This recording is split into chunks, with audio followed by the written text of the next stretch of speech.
Salam sejahtera Malaysia, denyut nadi suara rakyat bergema di channel ini. Jangan lupa tekan butang subscribe, like dan share. Malaysia kita punya, cintai Malaysiaku, kita jaga kita.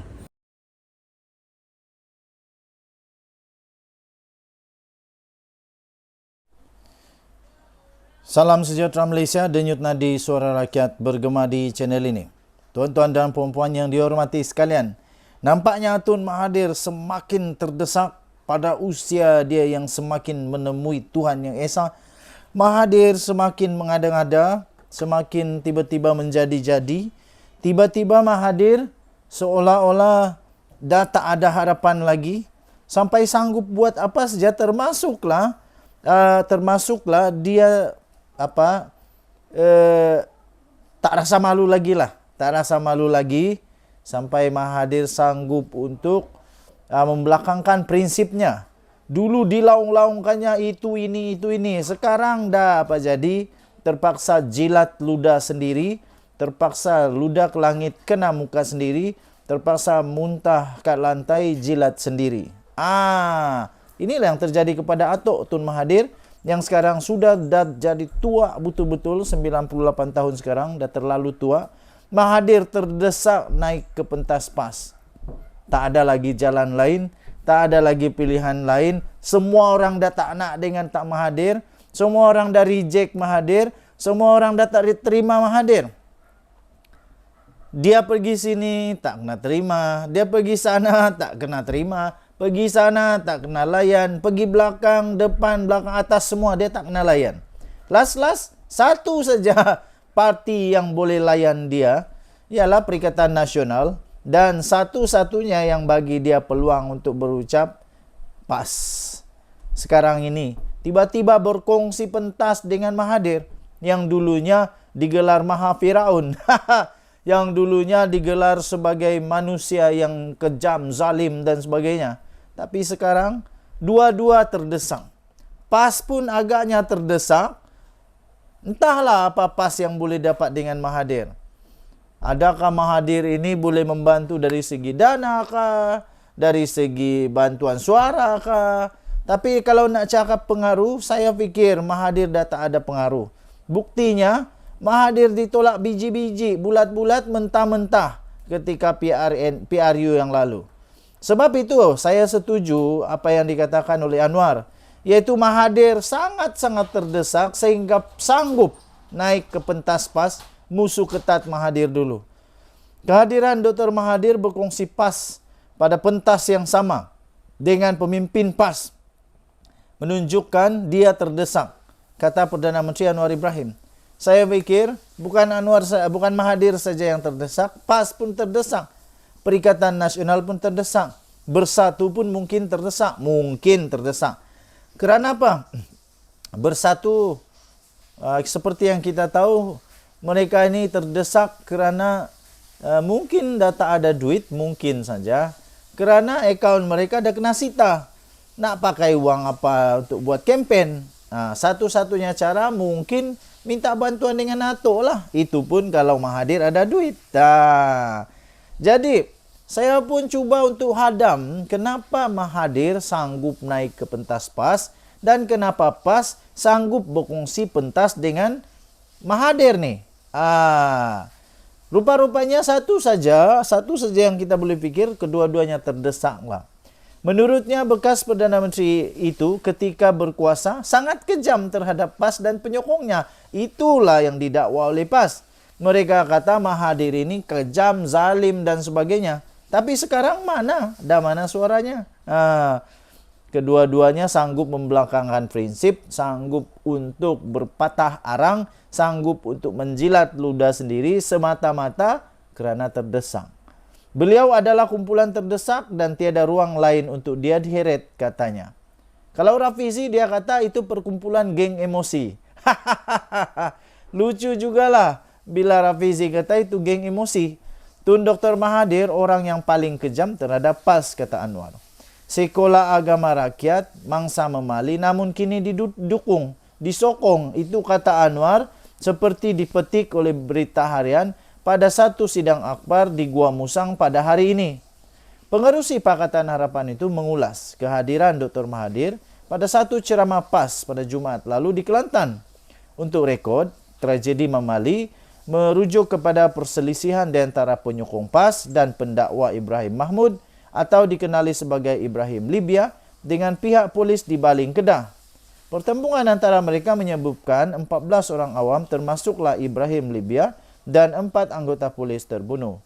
Dr. Mahathir ialah Perdana Menteri pada ketika itu. Pada masa itu, PAS mempersalahkan Mahathir berhubung apa yang berlaku. Manakala bekas Perdana Menteri itu pula mendakwa, ia sebenarnya adalah kesalahan Hadi Awang yang didakwa telah meniupkan angin untuk keganasan melalui amanat Hadi pada tahun 1981. Dah sekarang ni dah lupalah. Lupakanlah semua itu. Entah apa pula selepas ini tiba-tiba Mahathir pula jadi malaikat, Hadi pun jadi malaikat kah? Itulah yang mungkin akan terjadi, kita tengoklah nanti macam mana. Tapi yang pasti dulunya mereka memang tak bengam lah. Yang satu salahkan ini, yang satu salahkan, yang satu kejam, yang satu menjadi mangsa, macam-macam lah. PAS mendakwa operasi Angkara dilancarkan pihak keselamatan ketika itu bermotifkan politik untuk membentung pengaruh Ibrahim yang luas dalam pengikut PAS. Anggota PAS yang terkorban dianggap syahid oleh PAS. Pada Jumaat lalu, Dr. Mahathir memberitahu ribuan orang yang berhimpun di Stadium Sultan Mahmud keempat di Kota Baru bahawa Perikatan Nasional bakal menyapu bersih kemenangan PRN di semua 6 negeri termasuk 3 negeri di bawah penguasaan PH pada ketika ini. Saya pernah dengar bahasa ini, saya pernah dengar kenyataan ini dari Mahathir. Mau dekat-dekat pilihan raya umum yang lalu, dia cukup yakin juga. Las-las, semua kalah dengan amat memalukan. Semua calon daripada pejuang langsung tak dapat balik deposit. Maknanya kalah dengan amat teruk sekali. Jadi kali ini kita tengoklah adakah Mahathir punya impian ini jadi kenyataan ataupun sekali lagi impiannya hanya tinggal impian. Yang saya nak tanya saja, adakah Mahathir dengan ucapannya itu boleh menyebabkan Perikatan Nasional menang? Ataupun ini akan menyebabkan Perikatan Nasional lebih kalah teruk? Bagaimanapun, Anwar mendakwa sokongan Mahathir kepada PN tidak akan menjejaskan peluang PH dan BN dalam pilihan raya negeri. Katanya tidak mengalah, itu hak dia. Namun, ia tidak menjejaskan sokongan kepada kami, katanya lagi. Sementara itu, naib Presiden PAS pula, iaitu Muhammad Amar Abdullah, gambar yang tu ada gambar dia, membayangkan parti itu sudah memaafkan kesilapan lampau Dr. Mahathir. Baguslah, saling memaafkan. Itu sangat-sangat bagus dan terpuji. Katanya, saya harap dengan kemasukan Tun Mahathir bersama kita, PN, dapat membersihkan kesilapan-kesilapan yang telah dilakukan sebelum ini. Katanya lapor daripada Sinar Harian. Muhammad Amar juga dipetik berkata dalam sejarah Islam pun semua orang yang masuk Islam sebelum itu pernah mempunyai banyak masalah dengan Islam. Contohnya melawan Nabi Muhammad SAW. Namun, selepas pembukaan kota Makkah, Abu Sufyan, Khalid Al-Walid dan Wahsy telah masuk meluk Islam. Kalau kita tengok, katanya, Wahsy bunuh bapa saudara Nabi Hamzah, Abu Muttalib. Jadi bila dia, Tun M, sudah berubah, kita terima. Sejarah tu nak buat macam mana? Jelasnya lagi. Jangan saja selepas ini sejarah tinggal kenangan ataupun sejarah mungkin berulang. Denyut Nadi Suara Rakyat bergema di channel ini. Jangan lupa tekan butang subscribe, like dan share. Malaysia kita punya. Cintai Malaysiaku, kita jaga kita. Kita jumpa lagi. Bye-bye. Habislah Muhyiddin kali ini. Ini betul-betul sah habis. Selesai. Buat pertama kalinya Muhyiddin menangis, pasti menangis teresak-esak sampai merah mata. Sampai merah mata kali ini. Menjelang pilihan raya negeri yang akan tiba ini, disahkan BOS Bersatu masuk DAP. Baru tahu. Bekas timbalan pengerusi Bersatu Kelantan sertai DAP disahkan.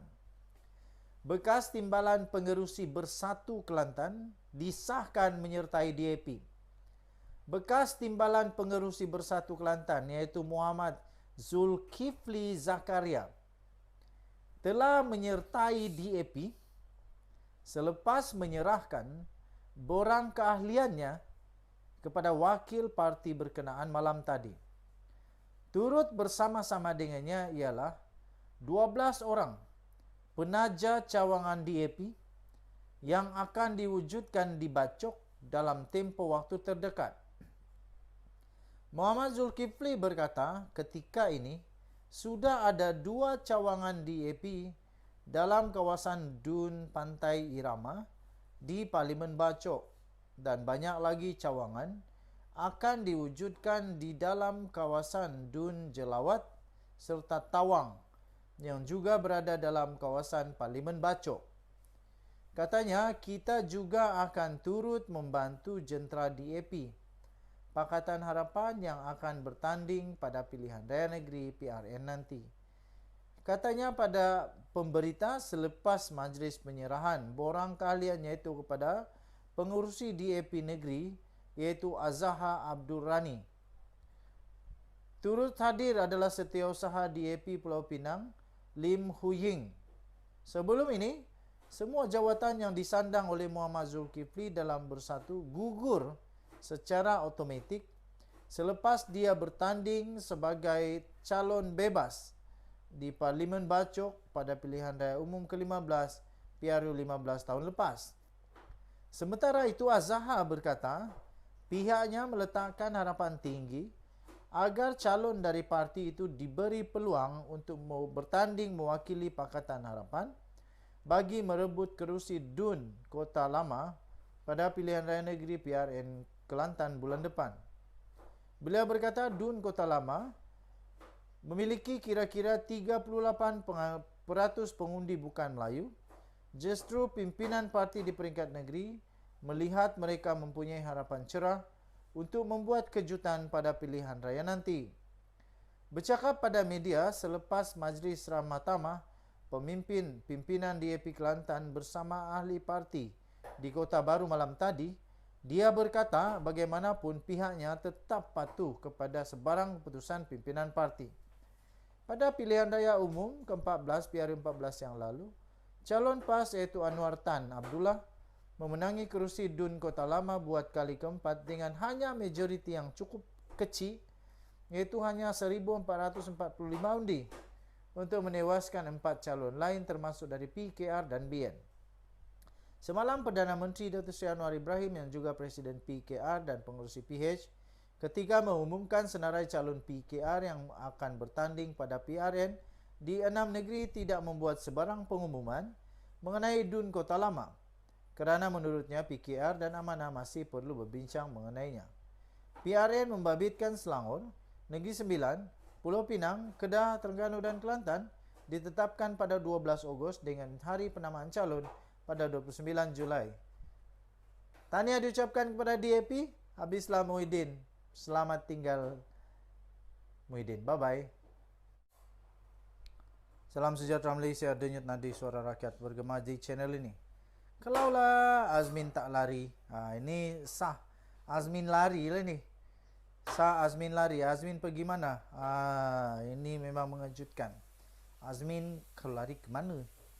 Jika Azmin tidak lari, tiga Dewan Undangan Negeri dalam Parlimen Gombak akan jadi medan pertarungan 3 ketua parti. Barulah best. Kawasan Parlimen Gombak mungkin mencatat sejarah tersendiri daripada segi kemeriahannya pada pilihan raya negeri Selangor 12 Ogos akan datang ini. Dalam parlimen tersebut terdapat 3 kawasan Dun yang menjadi pertaruhan dalam PRN ini iaitu Sungai Tua, Gombak Setia dan Hulu Kelang. Berdasarkan pengumuman calon-calon setakat ini, Dun Sungai Tua akan ditandingi oleh Menteri Besar Sementara Selangor, Amiruddin Syari, yang juga adalah pengerusi PH dan pengerusi Majlis Pimpinan PKR Selangor. Beliau akan bertanding mewakili gabungan PHBN dan kali ini adalah kali keempat beliau bertanding di Sungai Tua. Dua Dun Gombak setia pula ditandingi oleh Megat Zulkarnain Omar Din dari BN, juga mewakili gabungan PHBN. Megat Zulkarnain ialah pengerusi Badan Perhubungan UMNO Negeri Selangor. Beliau dijangka akan berdepan dengan Hilman Idham. Adun sedia ada yang memenangi kerusi tersebut pada PRU 14 atas tiket PKR, tetapi kemudian melompat menyertai Bersatu selepas peristiwa Langkah Seraton. Bagi Dun Hulu Kelang pula, gabungan PHBN telah mengumumkan timbalan Ketua Wanita PKR Juwaria Zulkifli sebagai calonnya. Beliau juga setiausaha politik Menteri Besar Selangor. Sebelum ini adalah Adun Bukit Melawati dan kali ini dipindahkan untuk bertanding di Hulu Kelang. Dun Hulu Kelang sepatutnya merupakan kota amanah, tapi berlaku pertukaran di saat-saat akhir pada Dun Batu 3 dengan Dun Batu 3 yang sebelum ini milik PKR diserahkan kepada amanah. Menjadi sebutan sejak belakangan ini bahawa Azmin Ali, pengerusi PN Selangor, akan bertanding di Dun Hulu Kelang. Berikutan kalah di Parlimen Gombak pada Amiruddin pada PRU 15 November tahun lalu, Azmin dikatakan ramai akan memilih Hulu Kelang untuk bertanding dalam misi PN untuk merampas negeri Selangor. Selain itu, pilihannya bertanding di Hulu Kelang juga dikatakan kerana beliau belum pernah menjadi adun kawasan itu sebelum ini serta rumah keluarganya juga terletak di situ. Apa yang menarik di sini, jika tiada perubahan dan Azmin tidak melarikan diri dari Hulu Kelang yang dikaitkan dengannya, bermakna 3 ketua parti akan bertanding dalam kawasan Parlimen Gombak pada PR yang akan datang ini. Azmin selaku pengerusi PN Selangor di Hulu Kelang, Amiruddin merupakan pengerusi PH dan PKR Selangor, mempertahankan kerusinya di Sungai Tua, serta Megat Zulkarnain, pengerusi UMNO Selangor, juga kalah di Parlimen Gombak pada PR 15 lalu. Sekali lagi dicubakan nasibnya untuk bertanding di Gombak setia pula. Walau mereka bertanding di kerusi yang berbeza, situasi istimewa ini tidak pernah berlaku di mana-mana sebelum ini. Siapa di antara mereka yang boleh menang dan siapa pula yang bakal kecundang? Sementara Amiruddin dilihat selesa untuk mempertahankan kerusinya di Sungai Tua, mampukah Azmin menang di Hulu Kelang berlawan dengan sekadar tokoh wanita keadilan dan begitu juga dengan Megat Zulkarnain? Tercapaikah impiannya untuk bergelar YB pada kali ini? Yang pasti dengan 3 ketua parti dijangka mempertaruhkan nasib di 3 dun berlainan dalam kawasan Parlimen Gombak, kemeriahan pesta kempen di kawasan itu kali ini dijangka lebih betul berganda serta paling menjadi tumpuan sekali. Ditulis oleh Sabuddin Hussein, 23 Julai. Bye-bye. Salam sejahtera Malaysia, denyut nadi suara rakyat bergema di channel ini. Sanusi berpotensi didapati bersalah, memberikannya kemenangan satu pembaziran. Saya setuju. Sanusi berpotensi didapati bersalah. Macam mana dia tak dapati bersalah? Siap dengan rakaman. Ada rakaman ni, ini bukan rakaman tak jelas. Ini rakaman dengan berjuta-juta orang share. Rakaman itu rakaman sah. Dan yang dia lawan pula bukan calang-calang. Yang dia lawan bukan calang-calang, kerajaan sendiri. Dan yang dia lawan adalah Dewan Diraja Selangor. Dan dia berpotensi untuk kalah. Didapati bersalah dan boleh masuk penjara, boleh didenda RM5,000. Kalau dia diberi kemenangan, itu satu pembaziran. Apabila dia kalah, dia terpaksa letak jawatan juga. Walaupun telah didakwa di mahkamah di bawah akta hasutan, selain bakal disiasat oleh SPRM berhubung dengan isu Nadir Bumi, PAS dilaporkan tetap meletakkan Muhammad Sanusi sebagai calon pada PR yang akan datang ini. Timbalan Presiden PAS Tuan Ibrahim Tuan Man dipetik berkata Sanusi akan tetap diturunkan sebagai calon dalam PRN Kedah. Bahkan kata beliau, Menteri Besar sementara itu setakat ini kekal sebagai taruhan utama di dalam usaha PN mempertahankan Kedah daripada dirampas oleh pihak lawan. Katanya insyaAllah sehingga kini beliau masih calon utama. PAS akan kekalkan beliau katanya. Kalau kekalkan dia tiba-tiba dia kalah di mahkamah, sia-sia segala perjuangan. Mengikut fakta, kes mahkamah yang dihadapi Sanusi adalah amat serius kerana telah menyentuh hal paling sensitif dalam isu 3R, yaitu dengan memperlekeh dan mempertikaikan kebijaksanaan Raja-Raja Melayu.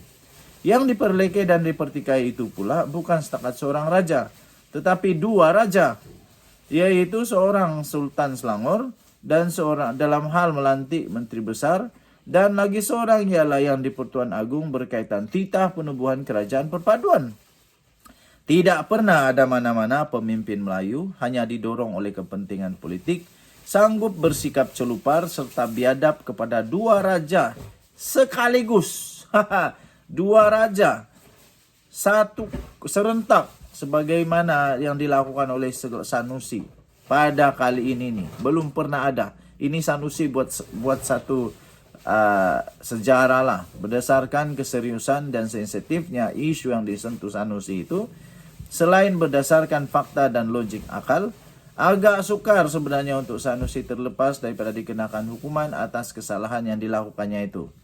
Kedua-dua pertuduhan yang dikenakan terhadapnya ialah mengikut Seksyen 4-1-E Akta Hasutan 1948 dan boleh dihukum mengikut Seksyen 4-1 Akta yang sama yang membawa hukuman denda sehingga RM5.000 atau penjara maksimum 3 tahun atau kedua-duanya jika sabit kesalahan. Dalam hal ini, jika PAS menjunjung penghormatan yang tinggi kepada raja, langkah terbaik mereka ialah tidak meletakkan Sanusi sebagai calon dalam mana-mana pilihan raya sehingga selesai kes.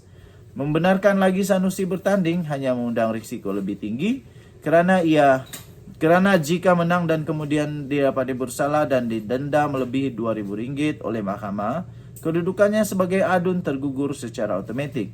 Selepas tergugur kedudukan adun, beliau sekaligus perlu meletakkan jawatan sebagai Menteri Besar Kedah.